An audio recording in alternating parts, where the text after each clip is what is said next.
You hear the word research all the time, right? But what if I told you its true meaning is hiding in plain sight?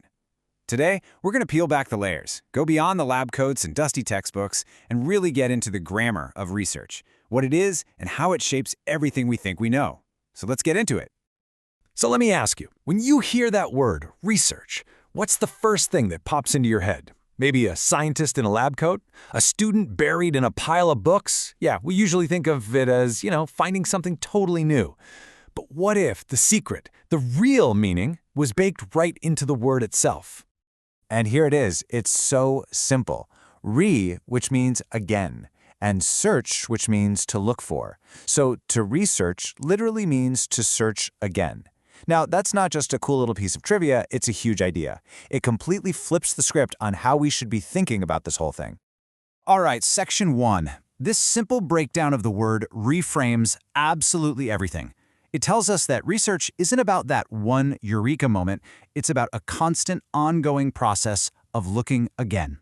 See, this idea of researching, of constantly rethinking, rechecking, and straight up challenging what we think we know, that is the absolute bedrock of all progress. It's the engine that drives everything from scientific breakthroughs to huge philosophical shifts. It's all about having this deep-seated commitment to never, ever be satisfied with the first answer.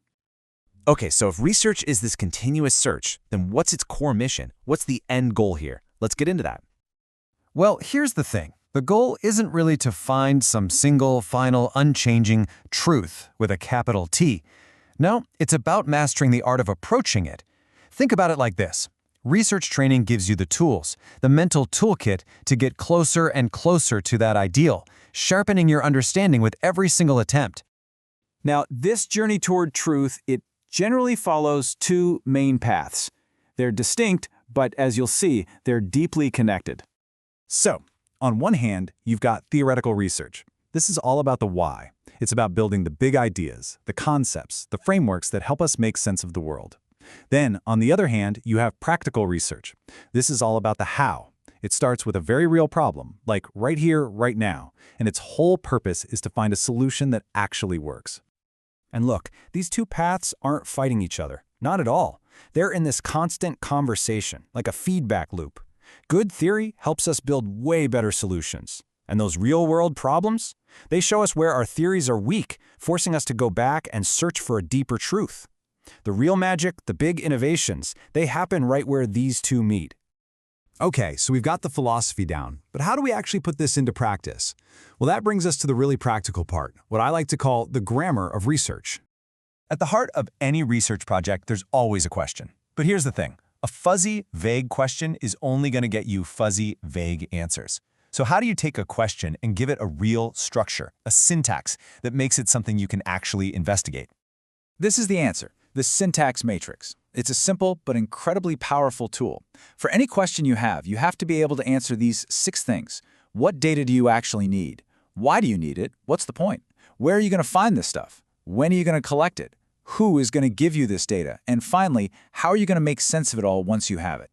You see, being able to answer those 6 questions is what takes a simple "I wonder" and turns it into a real, structured, properly designed study. This framework, it's the bridge that takes you from just having a good idea to having a great research project.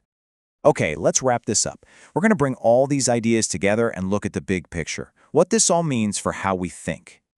So, here's the whole story in a nutshell.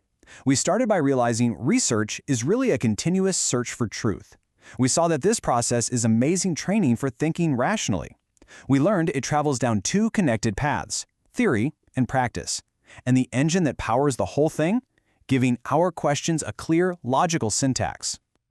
What this all boils down to is that research is so much more than just a bunch of methods or procedures.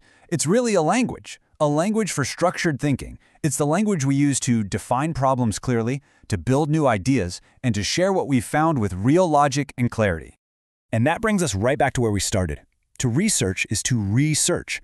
It's this humble but powerful commitment to keep searching for truth again and again and again. Ultimately, it's not just about what you find. It's about the discipline and the courage to never stop looking.